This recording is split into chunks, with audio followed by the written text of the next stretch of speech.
I'm doing this, obviously. Not many weeks in, so I guess there's only been 2 or 3 anyway. Absolutely blown away by how swish this whole thing is. The lunchtime concert and this. So kind of blown away also by seeing everybody on screen in this way. So just let me acclimatize for that moment. So got a great program for you this afternoon.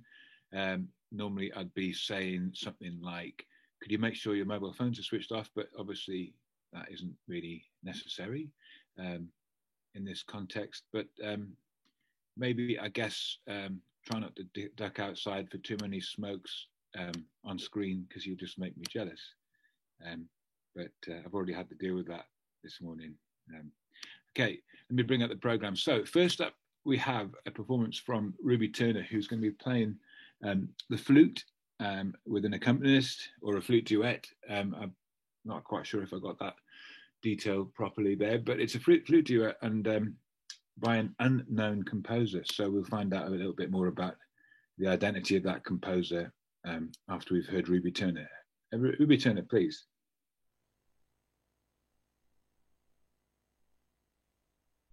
Good afternoon, my name is Ruby Turner and I'm joined today by Alice Gilmore. We're going to be playing a mystery duet of 3 movements. It's a piece that has been lying around our music for a while now. It's great that we're finally playing it. Hopefully by the time this goes out we'll know more about it though. Thank you.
That was great. How does this work now?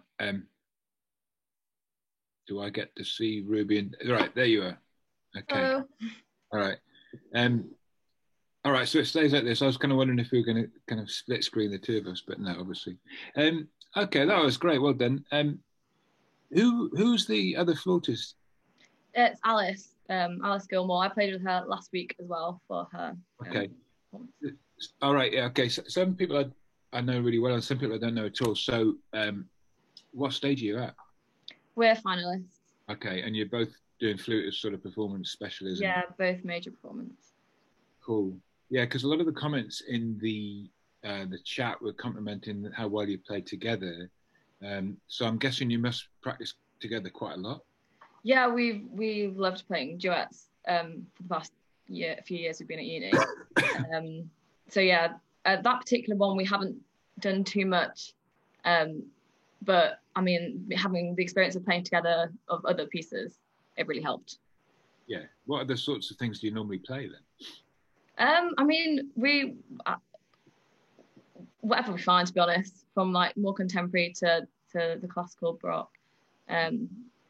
Yeah, all sorts. You said whatever you find. I'm gathered that you don't know who the hell wrote this piece that you just played us. Yeah, unfortunately, we still don't know anything about it.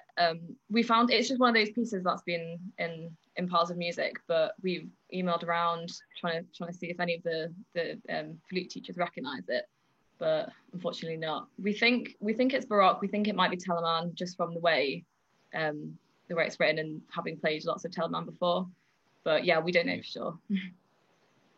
Telemann's a good guess. It'd be great if it turned out to be some like never heard of before composer. Yeah.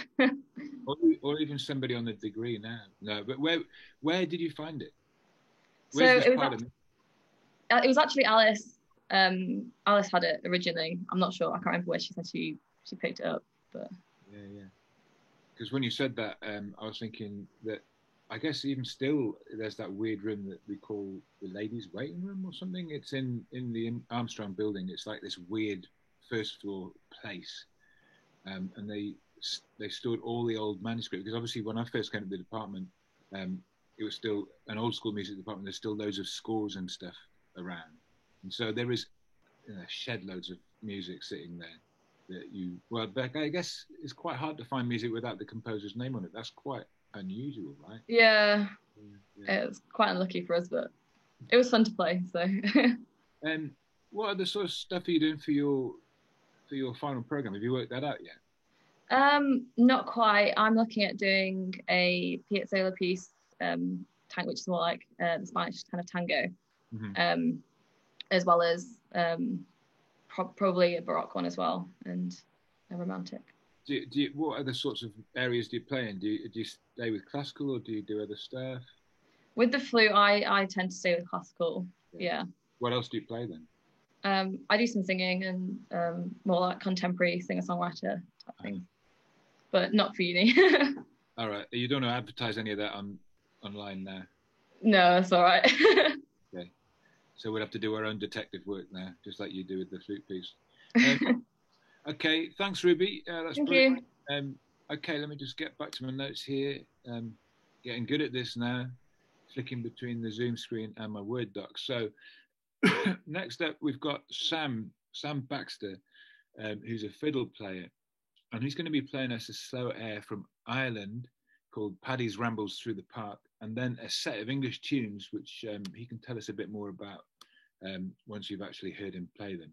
Please welcome Sam Baxter.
Thank you very much. I was an Irish slow air from Donegal called Paddy's Rambles Through the Park, and I learned that from the playing of an old Donegal fiddler called Johnny Doherty. Who, and I think I tried to make that my own as much as possible, but it's very firmly rooted in his version. Up next, you're going to see a little video that we filmed a few weeks ago, me and my friend Hannah Lord, who I think this is her third week in a row appearing in various guises in the student concert. So here is me and Hannah Lord, and we're going to play 2 English 3/2 hornpipes and an English jig, and they are called, this is what I'm remembering. First one's called The Irish Trot, the second one is called Turn Again Whittington, and the third one is called Go to the Devil and Shake Yourself. So enjoy this, what we filmed a few weeks ago.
Yay, really nice. Thanks, Sam. That was great. So you told us what those 3 pieces are. what's going on when you string three together like that? Is that something that you spend a lot of time over? Because the segues, I mean, you know, you call them segues, but the way that they sort of blend together felt really good. Is that something you'd even improvise sometimes or not? When what's blending together? Sorry. Well, yeah, that what we just heard was three different things. Oh yeah.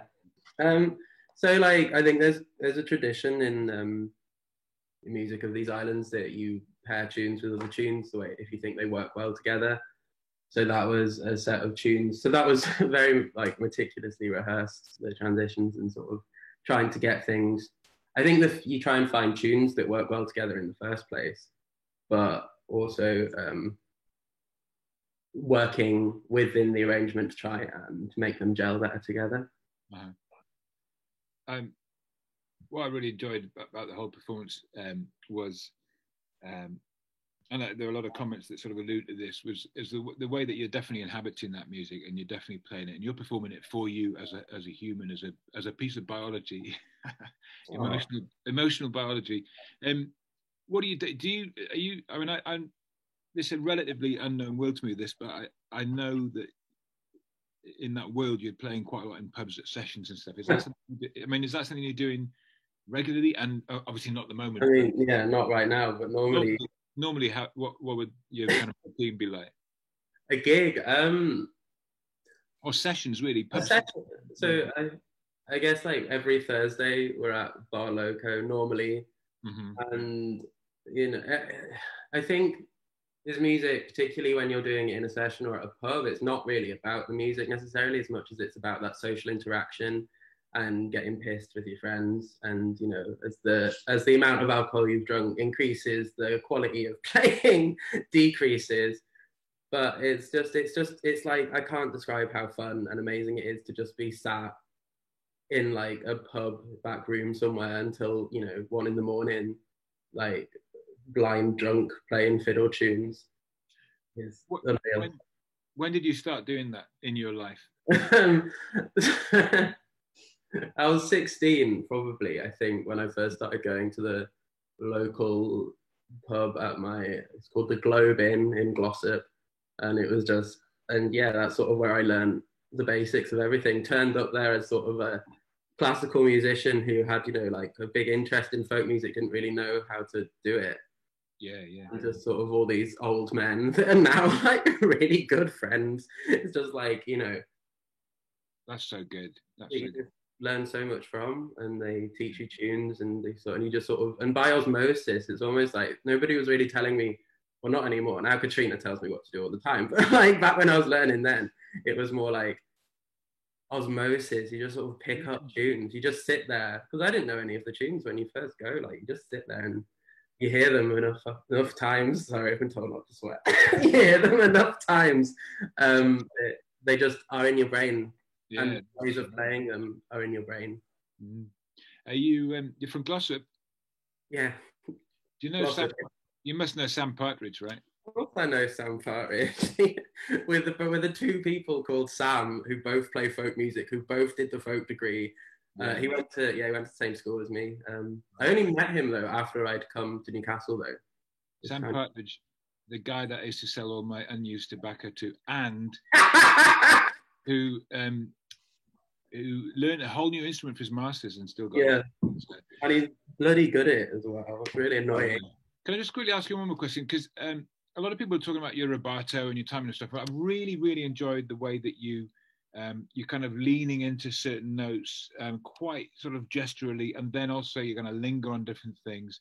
It actually kind of reminded me a little bit of, and this maybe goes back to the pub scenario, but it reminded me of when I used to watch a lot of Oriental kung fu movies around the time that Wu-Tang first came out. And one of the sort of common tropes and themes in that is the drunken master. Have you ever watched any of those? No. They're Buddhist movies, you know, but it sort of reminded me of that. The beautiful little, what is that? I guess that's just the sort of the osmosis thing again. That those notes are really in you, right? I think like there's a fiddle player called Martin Hayes who's just like god of all fiddle players, god of all fiddle playing ever. This is from County Clare in Ireland, and he says that you need to feel every single note. Like and you can see it in his playing. I don't feel every note, like, but I try to. I endeavor to sort of communicate that every note is equally as important and try and give it its. I don't know. It sounds a bit wanky, doesn't it? But yeah, sounds absolutely fine to me. That's brilliant. Thanks, Sam. Really enjoyed that. Thank you. Okay, so here we go. Scrolling back down to the Word doc. Scrolling back down to the Word. I tried to wrap it and didn't even work. All right. So here we go. So next up, we got Joe McNamara, who I do know. I know Joe. He's somebody that has been in my classes many times. So I'll go and get ready to click on mute, and I'll say, welcome, please, to Joe McNamara.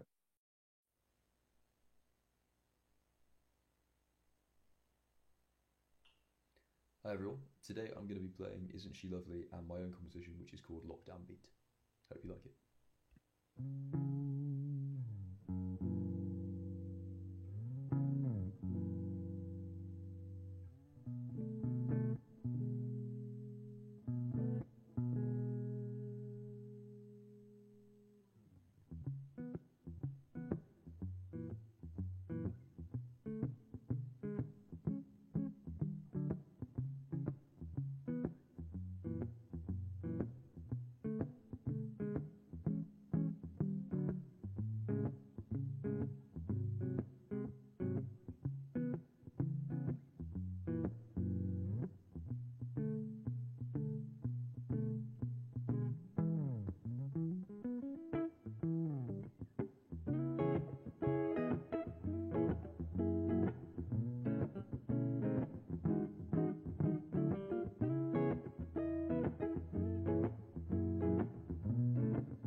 Thanks, Joe. Wow. I feel like I should be speaking more like that now. That was Joe McNamara with a track that he's called Lockdown Beat. So I should stop messing around actually, because loads of different people are asking different kinds of things here, and I got my own questions too. So yeah, okay. Obviously, it didn't occur to me, but obviously you're going to be doing major performance this year, and I think that's a good idea because you're pretty good at this. Thank you, Will. That's So very kind. yeah, just a quick thought about stuff like what you just did. So I really enjoyed that little beat that you just put, very simple thing that you put together with that kind of little slippery bass line and that very simple percussive thing. Presumably you're going to do this in a band, and if we're allowed to actually play concerts again one day.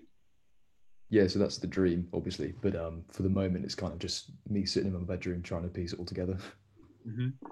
Have you got any sort of contingent? I guess you got the interim coming, but you'll have to do that on your own. And I think at the moment, on this evidence, you're definitely managing with that. But have you got any sort of creative contingencies to sort of be a bit more? I mean, you're being creative enough with what you've got, but I'm just thinking about, given your knowledge of producers and your experience of that, have you got any kind of plans to be a bit more daring with the kinds of accompaniments that you use? I'd like to think so. It just depends how it all pans out. To be honest, I'm hoping to kind of hopefully do some more stuff actually live. So using a couple people that are socially distant and doing it that way. Yeah. Okay. I mean, there are all sorts of different ways you can do it. Several people threw the magic 5-letter name of Dilla into the chat. Yeah, that kind of drunk beat was definitely what I was going for there. Yeah, which I've actually heard you do incredibly, not that exact beat, but that sensibility I've heard you do very convincingly on a live kit, which is, you're definitely not playing drums for any of this concert. I might do. Yeah, I think it'd be good. It depends how nicely you ask. How nicely I ask. Are you asking me to actually pay you money? Possibly. I was thinking of a band. I was trying to think of something because it had that. There was a sort of. It kind of made me think of something I've heard on a label called International Anthem. The general vibe of that thing that you've just played. But I couldn't remember the band I was thinking of. But there's also a band called Standing on the Corner. Have you come across them? They're sort of hip hop I've not, but they kind of production type stuff. Just really imaginative with how they sort of recreate a certain kind of vibe, sort of soul funk wise. I've got a very practical question here as well from somebody, at least one person. What were the effects you were using on the lead guitar for that second piece? Yeah, so that was mostly kind of tremolo and chorus with like a little bit of a bit crusher on it. Mm-hmm. Basically, there was quite a lot of reverb on it as well. I think a little bit of delay. What was the bit crusher? It's literally just like the classic Logic one. Like all of that was just like all the guitar for that was through a DI box, straight into Logic, and it was just kind of the natural guitar tone itself, and then just a couple of little things on one of the Logic amplifiers. Are you a pedal fiend at all, or? A little bit. It's just so my housemates have got an Axe-Fx and a Kemper between them. I didn't quite get time to link them up to my laptop, but hopefully I will actually be able to do that. Yeah, so that's also another kind of minor compromise there that you're doing. Otherwise, A little bit. Yeah. Just quickly, because of things like there's some great comments there about sort of comparing the sound to different people, the kind of Earl Clue type comparison. Mm-hmm. Someone also spotted Eddie Hazel, which I thought was interesting because I hadn't sort of thought of that, but I think it's true. What guitarists are sort of up there for you as being sort of guiding lights, would you say? What at the moment? At the moment, or ever? Ever? I'm not really sure. People always ask me this, and I'm probably one of the least guitar players ever. I think my housemates are much better to ask about that. But I really love at the moment things at the moment. I love mostly kind of like math rock guys. So people like Tim Henson, people like Turton Abbasi, people like Aaron Marshall from Intervals. Okay. I love all those kind of guys at the moment. But I think at the moment, like a lot of people there were saying Tom Misch, and I think a couple of years ago I'd say I was into Tom Misch, but I'd say that at the moment people more like Martin Miller are probably more influential on me than him. Oh, interesting. All right, that's a whole area of music that we've never talked about before. Somebody that when you start talking about math rock and you sort of blend math rock with the styles that you were just playing there, makes me think of a guy called Arthur Rames. Have you ever come across this guy? I've not actually, no. Arthur Rames. He Okay. died really young, and he was a sax player as well, and very Okay. little available. But check him out on. Yeah, we'll do. I'll put the name in the chat. Amazing YouTube clips. That's amazing. Thanks, Joe. Right. Brilliant. Sorry, I muted myself, but I'm back. So we got only one more performance for this afternoon. Let's have a look. Where's my list? Okay, so we're going back to that house where Sam was earlier on in the concert. But this time it's going to be Rachel Todd who's performing, and she's been on screen with Sam already, and there she is. So if I'll just go on mute, and she's going to be playing some folk tunes on the accordion, which we can ask her about after she's played. Please welcome Rachel Todd.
Thanks so much, Rachel. That was so good. Um, yeah, there's a few questions flying around here. Let me just get my document up here. I'm really digging the fact that it got dark while we were. So all this sort of screen gets darker and darker. So what did we have? There was like two things, right? Or did it three? Two, yeah. The first was a Ukrainian theme and variation called Minka, and the second was a tune written by one of my tutors, Colin Nicholson, called Road to Den Bosch. Okay, that's really interesting because one of the sort of really standout moments in that second piece was the way when it goes from the drone into the sort of more harmonized passages. Some of those chords are quite fruity. They sound a little bit more modern. And I guess, am I wrong about that, or would you find something, or am I just misunderstanding the context? Could you just throw any kind of chord underneath that, under a traditional tune, if you wanted, a bit like jazz? And you can. That's what I do. I think, yeah. I don't think there's any hard and fast rules of things people prefer to do, but yeah, I just like those chords, so I use them. The Ukrainian piece, that's for dancing, right? I'm not sure actually. I'd have to look that up. I think it would make a hell of a good dance. Yeah, well, I wanted to dance, and I was suddenly thinking one of the things about this Zoom setup is that we could dance, right? I mean, we should dance in the King's Hall as well, to be fair. It made me think of that Nietzsche quote about dancing every day. Anybody who doesn't dance every day or something. When did you start playing the accordion? Good question. Maybe 4 years ago now. Sorry, I'd already gone to the zone where you'd started playing when you were 4. Okay, so you've only been playing 4 years. All right. Yeah. How did that happen? How did that enter your life?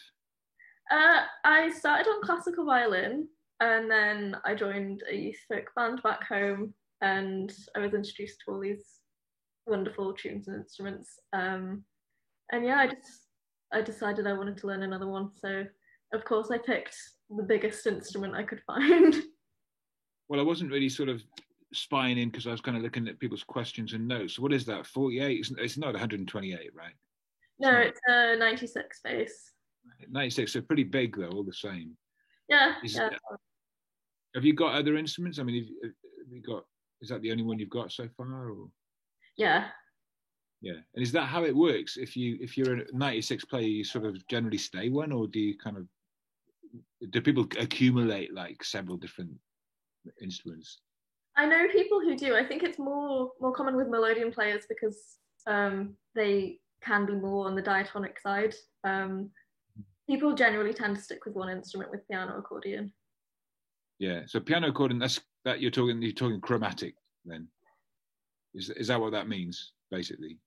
Yeah, because you can go anywhere with that, of course, can't you? Yeah, of course.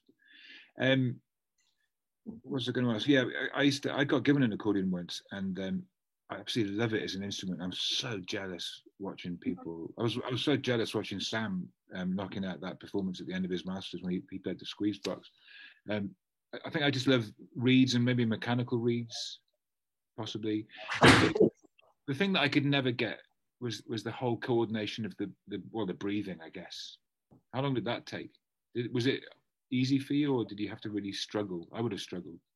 I found it quite weird at first. Like it's very bizarre. Like I don't know, playing fiddle, I thought, it'd be quite similar to bowing, which it is in some ways in terms of emphasis, but it took quite a while to get used to kind of, you have to change bellows quite precisely and stuff in places. But yeah, it's not too long, but yeah, it was quite confusing. No, never occurred to me that it'd be like bowing. So there isn't, I mean, for some reason I just thought you'd always have to do sort of full and, empty and constantly, but you can be more like bowing, I guess. Yeah. Is that how staccato's made? By just... Yeah, it depends on the player. Like, there's people like, there's a guy, Alex Cumming, who did the degree, and he almost plays the accordion like a melodeon with the bellows going in and out, and it's really fascinating to watch, and that's something that I really wish I could do. Yeah, well, it's something to work on, isn't it? Oh, that was great. Thanks so much. I really enjoyed that.